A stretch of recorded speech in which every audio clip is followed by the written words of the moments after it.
আমাদের মণ্ডপের মধ্যস্থলে অবস্থান করছেন স্বয়ং সজ্জিত কবিগুরু রবীন্দ্রনাথ ঠাকুর। 2025-এ পৌরসভার পক্ষ থেকে আমরা সবাই ক্লাব সেরা ভাবনার পুরস্কারে পুরস্কৃত হয়েছে। কোন্নগর পৌরসভার বিচারক মন্ডলী সহ সকল সদস্য বৃন্দদের জানাই আমরা সবাই ক্লাবের পক্ষ থেকে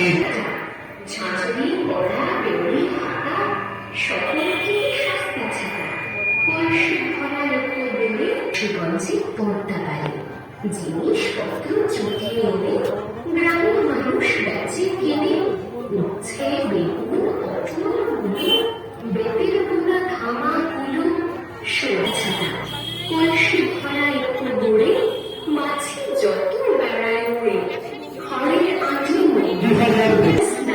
শান্তি প্রয়োজন, সেই জায়গা থেকে আগত মডেল দ্বারা সজ্জিত কবিগুরু রবীন্দ্রনাথ স্থলে অবস্থান করছেন স্বয়ং সজ্জিত ঠাকুর।